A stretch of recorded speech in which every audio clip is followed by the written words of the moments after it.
Alors les gars, on va pas se mentir, depuis le début de saison, depuis le début du championnat, même depuis le début du Trophée des Champions, même depuis le début de l'arrivée de Maurizio Pochettino en tant qu'entraîneur du Paris Saint-Germain, il s'est passé énormément de choses. Déjà, lors des 6 premiers mois, le PSG a perdu le titre de champion de France. On a perdu dans la foulée le Trophée des Champions. Il y a eu quand même un recrutement XXL qui a été fait avec les arrivées de Sergio Ramos, Hakimi, Donnarumma, Lionel Messi et Wijnaldum. Pour l'instant, aucun réellement est au niveau à part Achraf Hakimi. Et encore Hakimi contre Bruges, c'était poussif, mais je pense que Hakimi quand même est l'une des meilleures recrues avec Léo Messi cet été. On verra ce que les autres feront. Wijnaldum pour l'instant c'est exécrable. Donnarumma il joue un match sur deux, mais pour l'instant c'est pas si mal que ça. Et Sergio Ramos, on ne sait pas si un jour il va jouer ou rejouer au football. Mais en tout cas, au niveau du jeu, c'est le néant total. Et Maurizio Pochettino ne montre rien. Il n'innove pas, il n'y a pas de proposition, il n'y a pas d'identité de jeu, il n'y a pas de fond de jeu, il n'y a pas de repère, il n'y a strictement rien, aucune autorité. Alors certes, de dire qu'il a sorti Messi au bout de 15 minutes, enfin à 15 minutes de la fin, moi je pense que c'est plutôt un genre qui veut se donner plutôt qu'une décision que lui-même a voulu faire. Mais en tout cas, dans la continuité du match contre Bruges et maintenant hier soir contre Lyon, on ne voit rien dans cette équipe. Au niveau de ses choix, c'est catastrophique. Au niveau de sa gestion, c'est nullissime. Et on a pu voir aussi que sur les réseaux sociaux, les gens commencent à devenir lucides et non aveugles. Les supporters en ont marre. Les supporters parisiens et fans de ce club réel depuis plusieurs décennies en ont ras-le-bol de payer un abonnement, de payer des places pour voir de la merde. Alors encore, tu verrais de la merde avec des joueurs de merde. Là, je peux comprendre. Mais là, est-ce que vous vous rendez compte de l'équipe qu'a à sa disposition Maurizio Pochettino? On veut refaire un peu le temps.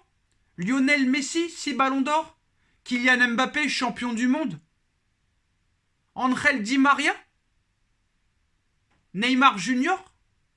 Marco Verratti, Leandro Paredes, Wijnaldum, Idrissa Gueye, Rafinha.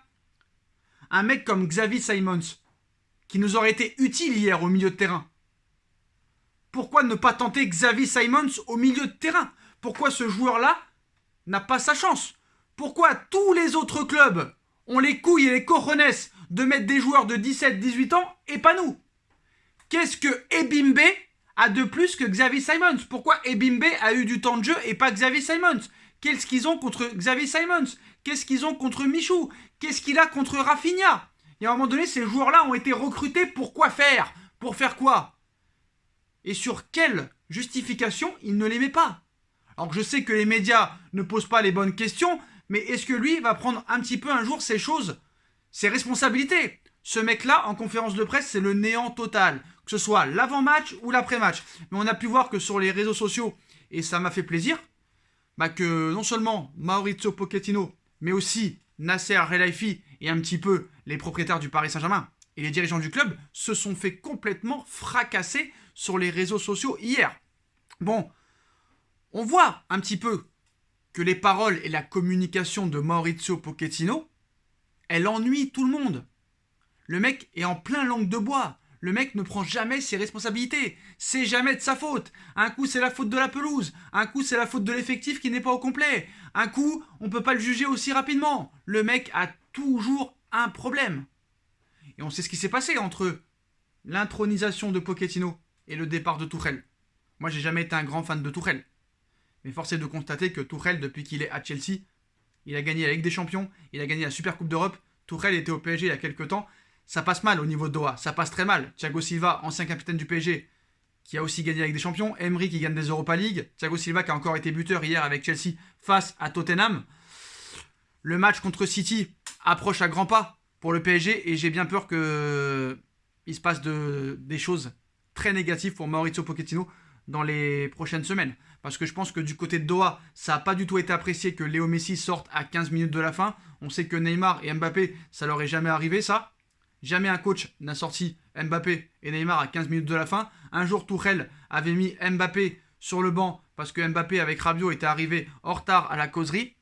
Et on a pu voir que certains observateurs de la presse, Daniel Riolo, Pierre Ménès, se sont vraiment lâchés sur l'entraîneur parisien et ils ont ciblé aussi les dirigeants du PSG et aussi entre autres Nasser Al-Khelaifi. Moi franchement, sur le plan sportif, Maurizio Pochettino pour moi c'est le néant total. Il n'apporte rien, il n'y a aucun signe distinctif dans cette équipe, il n'y a pas d'identité. On parle de pressing, il n'y a pas de jeu de possession, il n'y a pas de jeu de contre, c'est du n'importe quoi. Vous et moi pouvons faire strictement la même chose et peut-être même mieux. Donc via Twitter, Maurizio Pochettino, Nasser Al-Khelaifi et tout le monde en a pris un petit peu pour son grade. Alors on va commencer par les mots de Riolo en disant « Les conférences de presse de Maurizio Pochettino sont de plus en plus vides. On a beaucoup fustigé certains coachs français à ce sujet, mais là, on n'est pas loin du néant. » A d'abord lâché Riolo. Et Pierre Ménès, qui répond un petit peu à Riolo en disant « En même temps, c'est à l'image de son attitude et de son coaching, en parlant de Maurizio Pochettino, qui en a pris vraiment pour son grade hier. Et Daniel Riolo aussi, sur RMC, a chargé un petit peu les dirigeants du Paris Saint-Germain en disant « Et c'est la faute d'un club qui flingue tous ses coachs. Pourquoi les coachs sont-ils bons avant d'arriver au PSG ? Au PSG, ils deviennent des merdes. Et quand ils partent du PSG, ils redeviennent bons. Et à un moment donné, c'est bizarre. Mais voilà, c'est vrai que les conférences de presse de Pochettino sont de plus en plus vides. Et c'est vrai qu'on a beaucoup fustigé certains coachs français à ce sujet. Mais là, on n'est pas loin du néant, dit Daniel Riolo. Et c'est la faute d'un club qui flingue tous les coachs. Pierre Ménès dit qu'en même temps, c'est à l'image de son attitude et de son coaching. Moi, je pense que Paris s'est trompé, réellement trompé, en prenant Maurizio Pochettino. C'est comme Lille. Tu ne dégages pas, tu ne remplaces pas, excusez-moi, Galtier par Gourvenec. Surtout quand tu joues la Ligue des Champions et que tu es champion de France en titre. Moi, je suis désolé de le dire, le PSG a fait une très grave faute. Et je l'avais dit, quand Thomas Tuchel a été viré, allez voir ma vidéo du 24 décembre 2020. J'étais le premier heureux à que Tuchel s'en aille. Et peut-être que j'ai été très critique envers Tuchel. Peut-être que je n'ai pas donné sa chance à Tuchel. Peut-être que j'ai été trop dur avec Thomas Tuchel. Parce que je pense que réellement... Je ne vais pas retourner ma veste, je pense que Tuchel n'était pas fait pour entraîner le PSG. Mais est-ce qu'un coach est réellement fait pour entraîner le PSG ? Parce que notre mentalité est pourrite. Pourquoi Marseille ? Pourquoi Lyon ? Pourquoi Nice ? Pourquoi Angers ? Pourquoi Clermont joue mieux que nous ? Pourquoi Chelsea joue mieux que nous ? Pourquoi Emery y arrive avec les autres clubs ? Et pourquoi Tuchel y arrive avec les autres clubs et pas avec le PSG ? C'est que leur mentalité dans ces clubs-là sont 10 fois meilleures que celle du Paris Saint-Germain. Nous avons des dirigeants qui sont incompétents, à part Leonardo. Les propriétaires s'en battent les couilles du Paris Saint-Germain. Et ça, faut être très très clair. Quand tu vois que le prince Al-Tamine est supporter de Manchester United, ça fait très longtemps qu'on le sait. Et personne n'en parle. Donc à un moment donné, je ne sais même plus si c'est la faute des coachs. Parce que là, j'ai l'impression que maintenant, c'est une guerre entre le coach et les dirigeants. Tuchel, à la fin, faisait n'importe quoi. Mettait des joueurs milieu de terrain, défenseur central, milieu de terrain, des arrière gauche, arrière droit. Ça partait complètement en couille. Mais là, on voit qu'il y a encore une guerre entre le coach et les dirigeants. Paris, ils prennent un coach. Ce coach perd la Ligue 1. Ce coach veut se casser. Pochettino voulait retourner à Tottenham au mois de juin. Et Paris, par orgueil et par fierté, l'ont gardé. Alors que le mec voulait se casser. Est-ce que Maurizio Pochettino a déjà démenti ? Il n'a jamais démenti qu'il voulait partir. Voilà. Après, est-ce qu'il y a un média qui lui a posé la question ? Pas réellement, mais voilà. Pochettino n'a jamais démenti vouloir quitter le Paris Saint-Germain. Il n'a jamais dit « j'ai toujours voulu rester », il n'a jamais dit ça. Il n'a jamais dit ça. Donc maintenant, on a vu comment ça a fini avec Tuchel. Quand Tuchel avait dit que c'était plus un club politique que sportif, a-t-il réellement tort ? Et moi, j'ai pas peur de le dire. J'ai l'impression qu'on part vers ça maintenant. Et j'ai l'impression que Pochettino, là aussi, va tout faire peut-être pour être viré. Parce que hier, les changements qu'il a fait, et qu'il a gagné. Ça a été coaching gagnant, entre guillemets. Coaching gagnant parce que tu sors Messi. Et force est de constater que Messi, en 3 matchs, c'est 0 but et 0 passe décisif. Quand Cristiano Ronaldo en est déjà à 4 buts en 3 matchs. Alors, je ne vais pas commencer à comparer encore Messi et Ronaldo. Tout le monde est content que Messi ait signé au Paris Saint-Germain. Et maintenant, il faut trouver une alchimie entre lui, Mbappé, Neymar et Di Maria. Normalement, ça ne devrait pas poser de problème. Vu que Neymar, ils ont joué ensemble pendant 4 ans au Barça. Et que Messi et Di Maria jouent ensemble en sélection. Après, avec Mbappé, c'est autre chose. Mais en tout cas, Messi au PSG, c'est 3 matchs, 0 but, 0 passe décisif. Contre Reims, Lyon, Bruges. Ronaldo, c'est déjà 4 buts en 3 matchs en Première Ligue. Maintenant, c'est vrai qu'il faut laisser du temps à cette équipe de se trouver. C'est vrai qu'on peut être un peu dur parce qu'on voit qu'il y a quand même 6 matchs, 6 victoires. Mais je pense que, pour l'instant, c'est le début de saison. Mais contre City, tu ne peux pas arriver dans cet état-là. Sinon, contre City, on va se faire dégommer. Pourquoi le PSG ne prend pas un coach en lui laissant travailler, lui laisser faire ce qu'il veut? Parce que là, j'ai l'impression que réellement, le coach, c'est le prince, c'est Nasser, c'est QSI. Et ça n'a jamais été Tourelle, ni Laurent Blanc, ni Carlo Ancelotti. Ils ont fait l'enfer à Carlo Ancelotti. Ils ont fait l'enfer aussi à Emery. À peine arrivé, Emery, c'était une grosse merde. On a vu ce qui s'est passé après. Tourelle, ça a mal fini. Et là, Pochettino, force est de constater que maintenant, c'est plus possible. Alors, qu'est-ce qu'on fait réellement? Qu'est-ce qu'on fait? On va encore virer un coach pour prendre un autre coach? Ce coach qui ne voudra pas se laisser faire, Doha n'en voudra pas. Parce que Doha, c'est eux qui dictent la loi. On est un club de dictateurs. J'ai envie de le dire. Et vous pouvez me clasher. Ils peuvent tous me clasher en vidéo. Vous pouvez vous aussi m'insulter. J'ai l'impression qu'on est devenu un club de dictateurs. Alors, est-ce qu'ils vont se casser après la Coupe du Monde 2022? Beaucoup l'espèrent, malheureusement. Parce que, je suis désolé de le dire, moi je préfère avoir un club qui a quand même des moyens de recruter. Mais là, c'est une équipe de stars. Et là, c'est vraiment que des stars. Et j'ai l'impression qu'ils en ont rien à foutre du Paris Saint-Germain. Et qu'il n'y a pas de cœur dans cette équipe. Il n'y a pas d'âme. Que ce soit au niveau du coach. Le seul qui a un réel cœur dans cette équipe, ça pourrait être Marquinhos, Kipembe, peut-être Mbappé. Et au niveau des dirigeants, j'ai l'impression que le seul qui a du cœur, c'est Leonardo. Leonardo, dès qu'on parle mal du PSG, le mec vient devant les médias et il se défend. Quand Olas parle mal du PSG, c'est qui défend le PSG? C'est Leonardo. Quand Laporta, quand Javier Tebas parle mal du PSG, qui c'est qui défend le PSG? C'est Leonardo.